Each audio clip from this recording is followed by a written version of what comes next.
Tonight, ITV ended their CITV sub-brand after nearly 31 years with the closure of the dedicated CITV channel that started broadcasting in 2006. Apparently, this is part of ITV's streaming strategy and a response to children mainly watching TV shows via streaming as opposed to linear broadcast. I understand a lot of younger viewers these days are turning to streaming a lot for their TV fix, but I still consider the closure of the CITV channel to be a dick move. Not all children know how to use the internet. TVs are easier to set up than tablets. There's always the risk your child will access inappropriate content while online.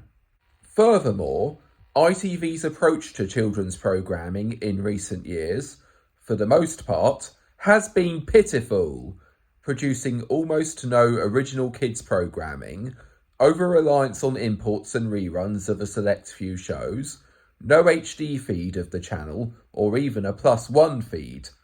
There was an HD feed on Sky Glass and BT's internet mode, but not on cable or satellite. The channel not even being safe from ITV switching all their channels over for the old dead Queen's funeral last year, and even being the only ITV channel not to get a new on-air look last year, even though all their other channels did. #abolish the monarchy.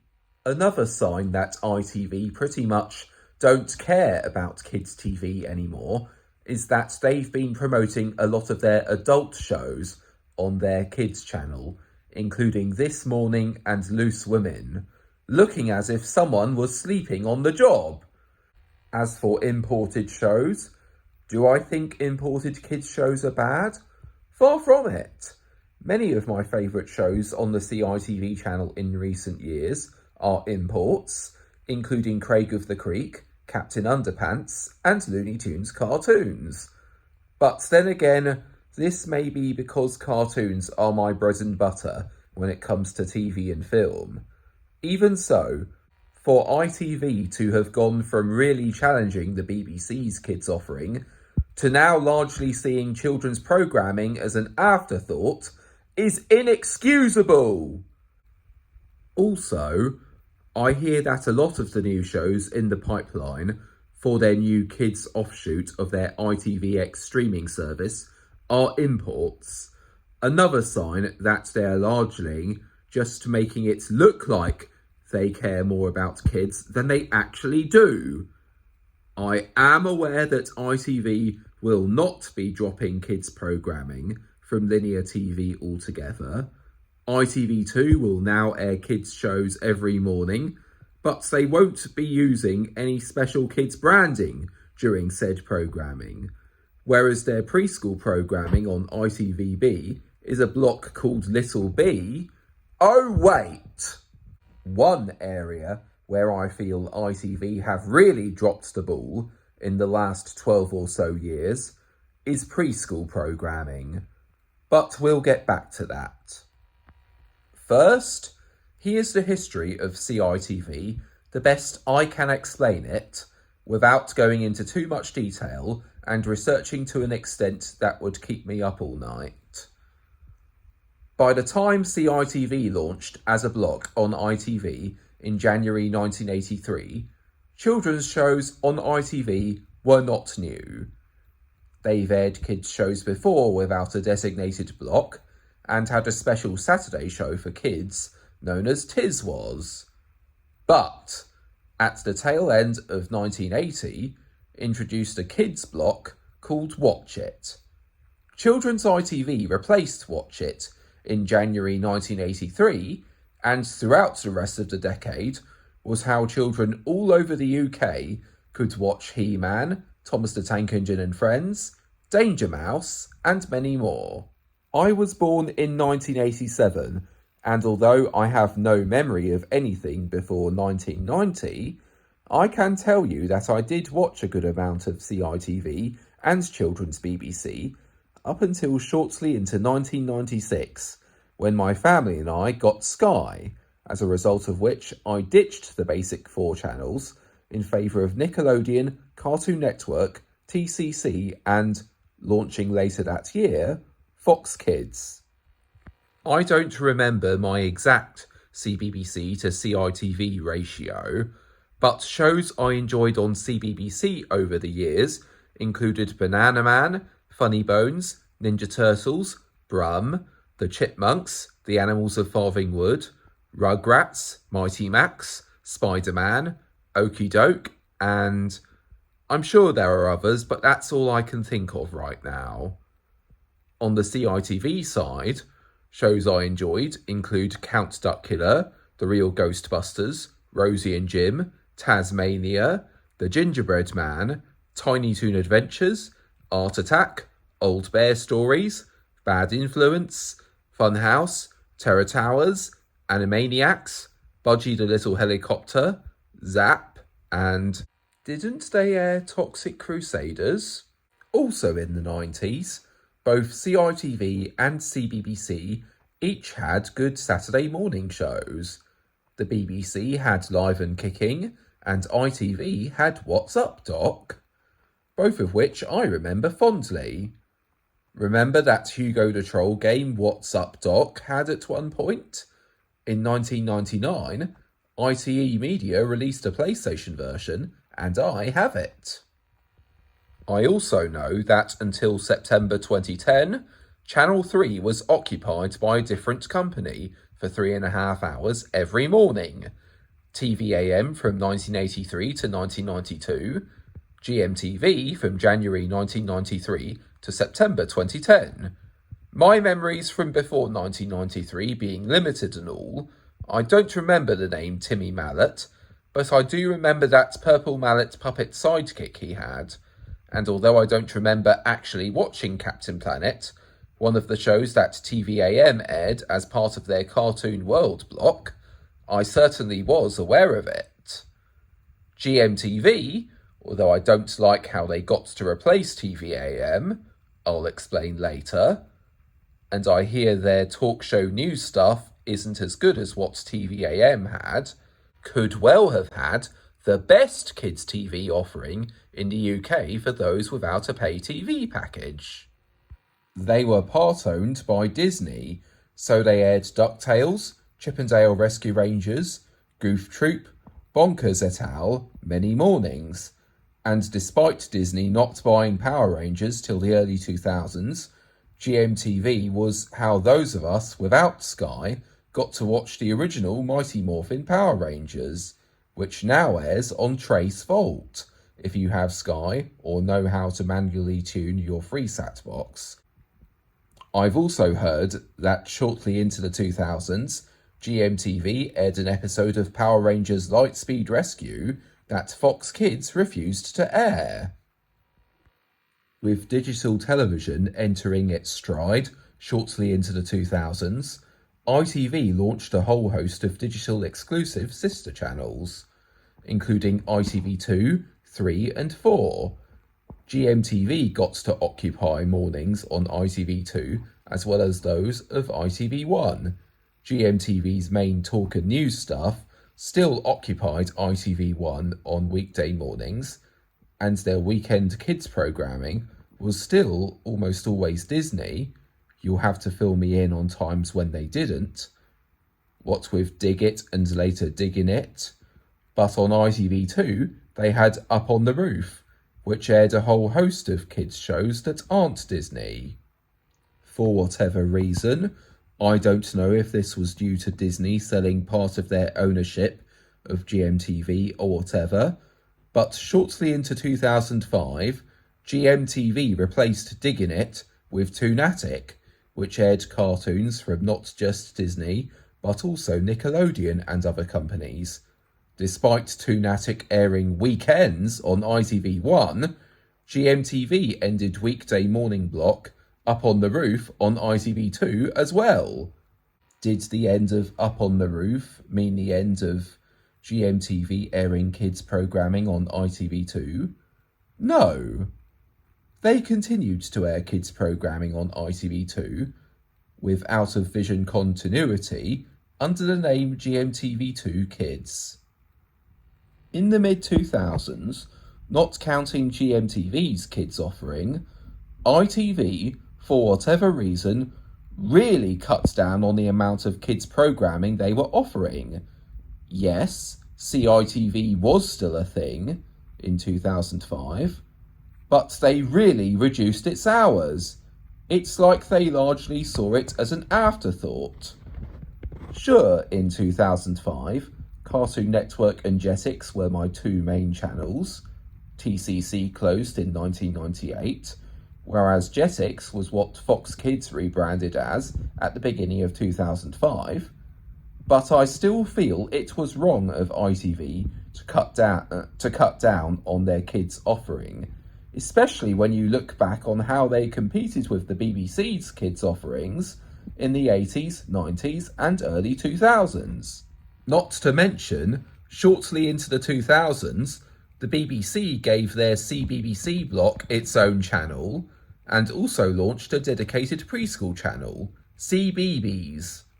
Where was ITV's dedicated kids channel? Yes, Carlton, who replaced Thames as the London weekday ITV franchise holder in 1993, had a kids channel of their own, Carlton Kids, which featured some shows from CITV's past and former CBBC staple Biker Grove, but that channel only lasted 14 months and was only available on the closed in 2002 on digital pay TV service, which wasn't even available in my part of the country. Not long after the closure of On Digital, ITV, behind the scenes, were working with Viacom, Nickelodeon's parent company, who didn't buy Channel 5 till about a decade later, on a possible joint CITV Nickelodeon channel, Inc., an acronym for ITV Nickelodeon Kids. For whatever reason, that didn't work out, and a dedicated CITV channel launched in March 2006, only on Freeview and Telewest, 1 month before I started college. It launched on Sky the month after I started college, May 2006. Although Cartoon Network and Jetix continued to be my two main channels, it was still cool to see ITV seemingly start to give a damn about kids programming again.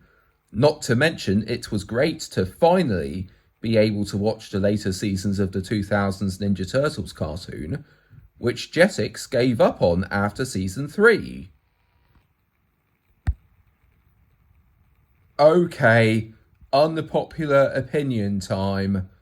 Later into 2006, CITV debuted what would be their main show for many years, Horrid Henry. I absolutely hate this show. The animation is awkward, the character designs are hideous, the colour scheme is ugly, the voice acting even gives those German Disney rip-off cartoons a run for their money, and the main character is mean, unlikable, and almost never gets his comeuppance. How the fuck this awful cartoon got to last as long as it did, and probably still is continuing somehow despite Nicktoons not airing it anymore, is beyond me. It's even got a game on the Nintendo Switch last year. What? Was the Tiger Gamecom not good enough for them? Even so, CITV and GMTV Kids, during the years since, continued to offer plenty of shows I still remember fondly today. Pokemon, Viva Pinata, the 2006 revival of mid-90s Channel 4 favourite Biker Mice from Mars, Captain Flamingo, Iggy Arbuckle, Sam Sam, Ben 10, the Emu reboot, Bookaboo, Pat and Stan, and many more. Then again, I guess part of why I like many of the shows I just mentioned so much could well be that I've largely felt closer to American-made and French-made shows more than I do British-made ones. Sorry, can't help it.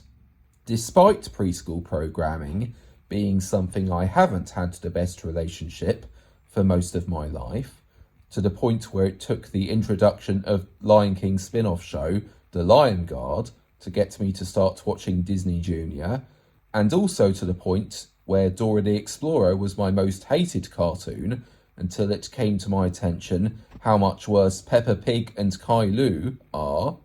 Or is it Caillou? One decision of ITV's I especially felt was a dick move was to exit the preschool market. In 2013, they dropped their mini CITV sub-brand, but continued to air preschool shows on CITV, albeit for less of the day than they did before dropping all preschool shows except Citv in 2014. This is why Bookaboo went over to the fat cats known to most as Amazon. This is why Tiny Pop served as the new home of Babar and the Cat in the Hat for as long as they did. Advertisers didn't approve of ITV's preschool exit either, so ITV did eventually re-enter the preschool market, not with a separate mini CITV channel, as I feel would have been the right decision, not by relaunching mini CITV on the main CITV channel, as I would also have considered, but by launching a preschool block on ITVB of all channels. Not the first thing I would have considered, but it's still better than nothing, plus it means most of the shows can be watched in high definition by Virgin TV subscribers. Speaking of high definition, you know how the BBC, ITV and Channel 4 have, as high definition TV became more prominent here in Britain in the 2010s than it was in the 2000s, launched high definition feeds of most of their channels, and now the BBC are phasing out the standard definition feeds of their channels in favour of the HD ones. For some rather odd reason, CITV was the only ITV channel not to get a high definition feed, or even a +1 feed, at least on cable and satellite, with my parents having recently ditched Sky in favour of BTTV, which they are using in internet mode, as they don't have an aerial anymore. I found that CITV did have an HD feed on that. Come on! Would it have been that difficult to offer CITV's HD feed on cable and / or satellite, as well as on BTTV's internet mode and Sky Glass? To make matters worse, CITV weren't safe from ITV's decision to switch all their channels to ITV's London feed for the Queen's funeral. ITV gave all their channels shortly after a new look. All of them except CITV. It's almost as if they don't care about CITV anymore, to the point where they were even promoting boring adult shows like This Morning and Loose Women on the channel. Then, shock horror! In March this year came the news that ITV were going to close the CITV channel nearer the end of this year. What the fuck? For ITV to just give up on having a dedicated kids channel and even go as far as to have little to no in-house kids programming is inexcusable. As I'm sure you've seen many times already, over the summer, ITV frequently aired, on CITV and family-friendly programming across the ITV network, a promo for the new kids offshoot of their ITVX streaming service, hosted by the funniest kid in class. No disrespect intended to the child who played her. But the promo was desperate as fuck.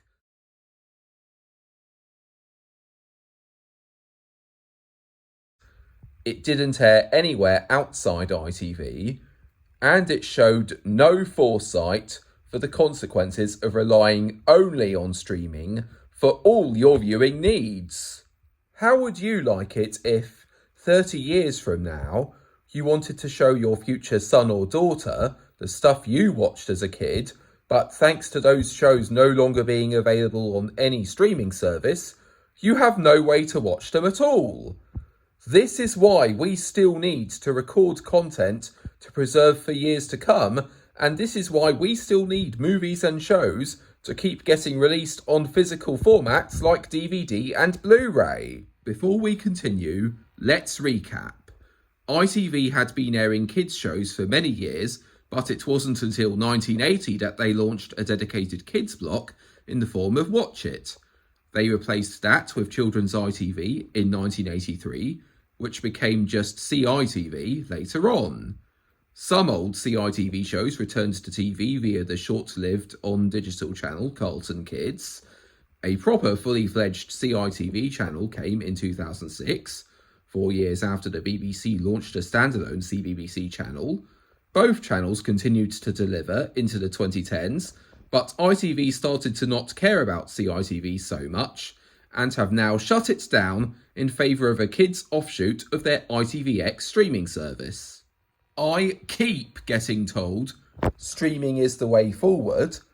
It might have looked that way for most of the 2010s, when Netflix and Prime Video were the only two major paid-for streaming services out there, all while the BBC, ITV and Channel 4 have their own catch-up services. But now with too many streaming services running, including Disney+, Paramount+, Lionsgate+, Discovery+, and whatever else there is, the market is getting too saturated. Not everyone can afford to subscribe to every streaming service all at once. Also, while it's nice to be able to watch what you want when you want, streaming isn't as user-friendly as traditional TV. It's not as easy to set up. It doesn't let you save shows to still be able to watch even after they are taken down. You can't keep streaming during an internet outage, and there is increasing concern that all these major companies are using the internet to collect our data and sell it to others without us knowing. Personally, I'd rather own physical copies of all my favourite movies and shows on DVD and Blu-ray. Yes, I have an iPad. It's a great device, but it will only receive new software updates for about 6 years tops. The battery could go bad at any moment, and new iPads are always so expensive. Isn't it sad that we now all have to replace our smartphones and tablets every 3 to 6 years? And besides being able to run the latest version of iOS or Android OS, and possibly having more onboard storage, what can your new smartphone or tablet do that your previous one couldn't? Also, don't get me started on those freemium games that are free to download, but during gameplay try to con you out of £5 here and £50 there. Also, even if your kid does use his or her tablet a lot, with no linear CITV channel, CBBC said to be closing in a year or two, and Pop having reduced its Freeview coverage to just parts of the country that each get a local TV channel, what if you're all going on vacation and your kid forgets his or her tablet? I still have bad memories of accidentally leaving my Neo Geo Pocket on a P&O ferry in the summer of 2000. Luckily they did find it, but I still couldn't play it again until we returned home. One important lesson children need to learn is that in most cases there is more than one way to get things done. Yes, I know Freeview is currently only guaranteed to keep broadcasting until 2034, but that's not fair on older viewers who rely on Freeview for most of their viewing. There is a campaign known as Broadcast 2040 Plus, who hope to keep TV available via Freeview beyond 2040, but I haven't heard from them in a while. I've also heard that the satellites currently carrying Sky and Freesat channels are scheduled to go out of service in 2029. Hope they get transferred to new satellites so that even if Sky do end their satellite TV service when their contract runs out in late 2028, I can still use my Sky Q box to watch free-to-air channels.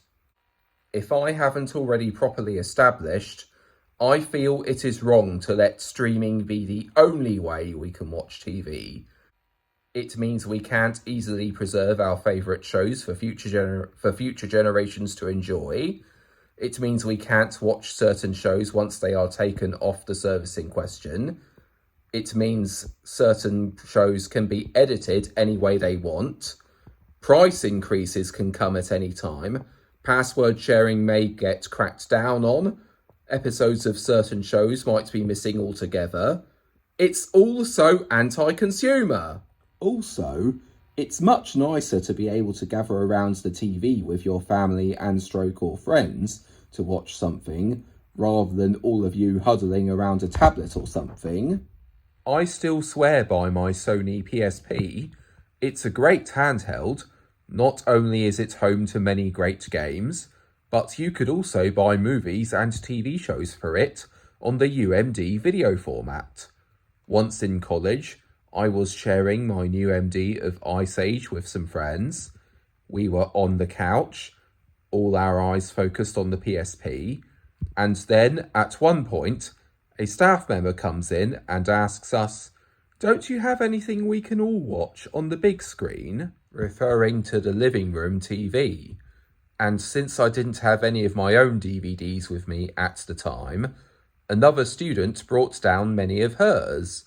Of those, we voted to watch the 2002 Scooby-Doo live-action movie, one of the few live-action cartoon adaptations that's actually good. I'm not sure how to continue this, but I feel that linear television should continue to exist, not just online, but also via terrestrial, cable and or satellite, despite what many major broadcasters say. The BBC say they want to become all digital, but that just means they're suffering from MTV syndrome, as not everyone knows how to use the internet, and it's not the safest thing out there. ITV are also suffering from MTV syndrome, as they were once a network of different companies providing TV service, each to a different part of the country. But shortly before her time as our Prime Minister ended, old dead Thatcher got a Broadcasting Act into law that made the 90s ITV franchise round a blind auction, in which 5 of the companies lost their franchises to newcomers.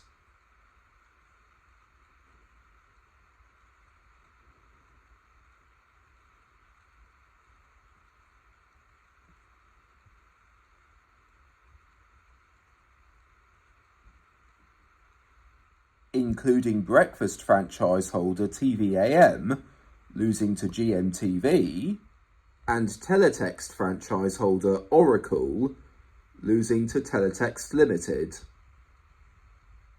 And from 1994, ITV companies were allowed to buy other companies within the network out. Carlton, who replaced Thames as the London weekday franchise holder, bought some companies out, including Central and West Country TV. Granada bought out the companies that Carlton didn't buy, and eventually the two merged to form ITV plc. If you would like to learn about ITV's history up to 2015, I recommend you check out Bob the Fish's YouTube series, ITV in the Face. I know people have to each earn a living, but big business has gotten too corrupt, and big media companies have been using the news to tell us what they want us to think, rather than what we actually need to know. Don't get your news from the BBC or Sky. Turn to independent outlets like The Canary and Vox instead. As much as I love having satellite TV, I still think it's wrong that many soccer games are behind the paywall that is Sky Sports. It shows that the Premier League and other leagues care more about money than letting as many people as possible enjoy the beautiful game. I've also seen companies like Cadbury, Matchbox, Codemasters, and many others bought out by foreign mega corporations, which is just unfair and gives more control of the world over to a select few. I feel it's time to punish ITV for axing the CITV channel by boycotting them cold turkey. Don't watch any of their channels, don't visit any of their websites, don't watch anything on ITVX. Is The Rubbish World of Dave Spud your favourite show? There's a Welsh dub on S4C, if you know enough of the Welsh language. Furthermore, Sky's launch of a linear Sky Kids channel earlier this year is proof that there is still a place for linear TV channels dedicated to showing kids programming. Not to mention the 2012 Littlest Pet Shop cartoon, which aired on Pop when it was new, is now back on British TV, now on the Sky Kids channel. Speaking of Pop, they recently moved from a national Freeview multiplex to the one that's only available to parts of the country that each have a local TV channel, such as London Live, GMTV, or Notts TV. Therefore, not all parts of the country. All the more reason for CITV to not have been shut down, and for the BBC to reconsider their plans to close CBBC in a year or two. Not to mention, in this cost of living crisis, some people have most likely been cancelling their internet service subscriptions, meaning their TV viewing is restricted to what you can watch without an internet connection. And the closure of the CITV channel and move of Pop to the local TV multiplex both reduce the amount of kids programming that can be watched without internet access. Closing CBBC would leave CBeebies as the only kids channel available to those who both don't have a satellite and live outside the local TV coverage area. Oh, I forgot to mention, it appears that the ban on junk food advertising during kids programming, announced in 2004 with implementation beginning at the end of 2006, has caused broadcasters to reduce how much they spend on kids programming. Such a ban should never have been brought in. It's clearly not reducing obesity, and while children do need to learn to each live a healthy lifestyle, they also need to know that the occasional treat is perfectly fine. To make matters worse, I hear junk food advertising will be banned from all TV programming before 9 PM from October 2025. See my previous video.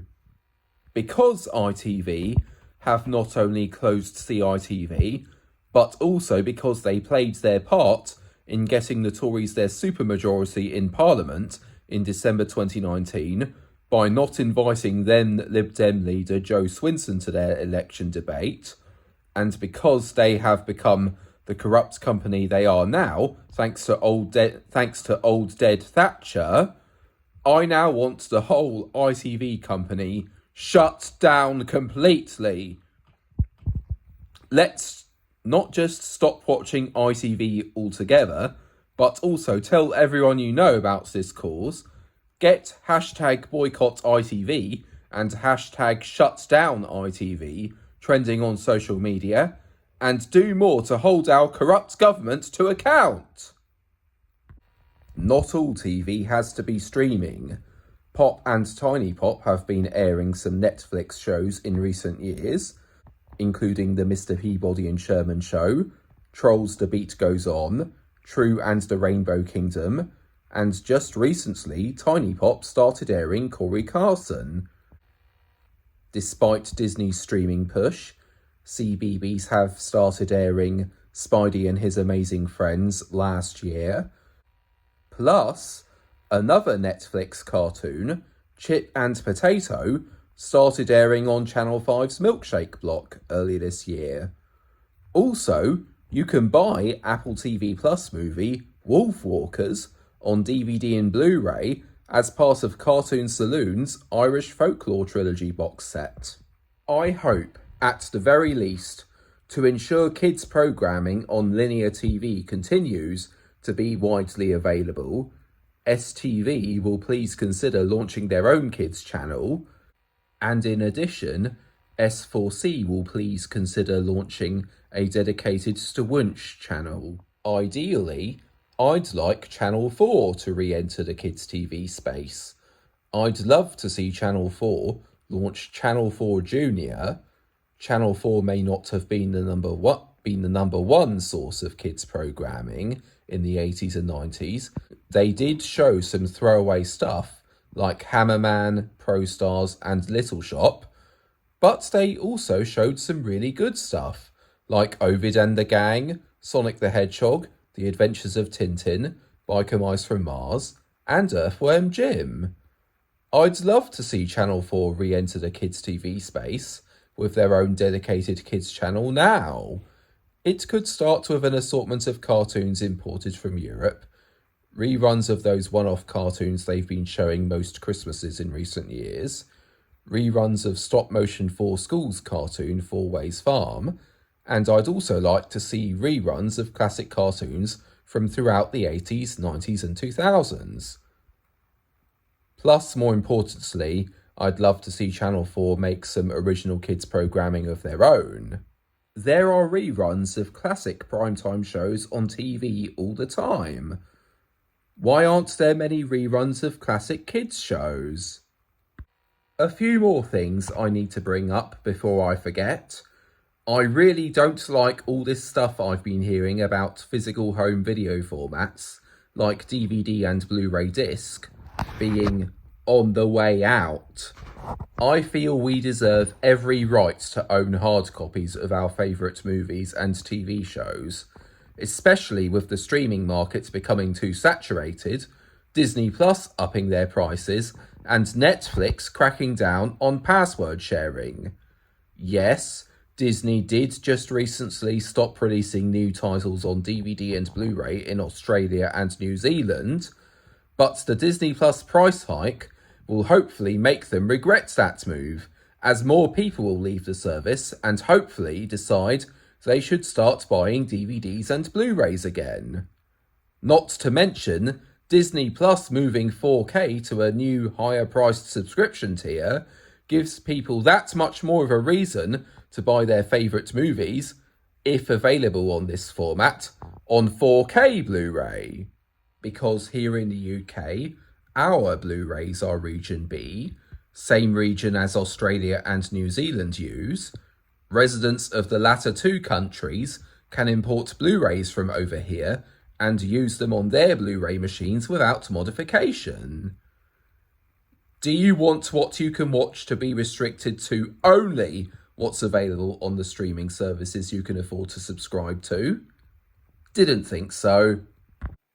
It has also come to my attention that last month, in Australia, Paramount-owned Freeview channel 10 Shake has been rebranded as Nickelodeon, meaning you can now watch Nickelodeon without a pay TV subscription if you are a resident of Australia. Also, in the Republic of Ireland, TG4 will be giving their Cooler 4 kids block its own channel later this month. More importantly, if, here in Britain, Sky really are losing subscribers to their pay TV packages, as I've heard, and the streaming market is becoming a hot mess, perhaps our Nickelodeon and Cartoon Network should become Freeview and Freesat channels. Back to the subject of taking on our corrupt government and making Britain a livable society for all, I suggest joining Transform Politics and Stop Starmer if you haven't already. Links in the description. Sunak's a bad Prime Minister, but Starmer is promising to be even worse. We have been at the mercy of people telling us a better life is not possible for too long. Let's put things right at long last. ITV, if you don't care how we feel about the closure of CITV, why should we care about how you feel?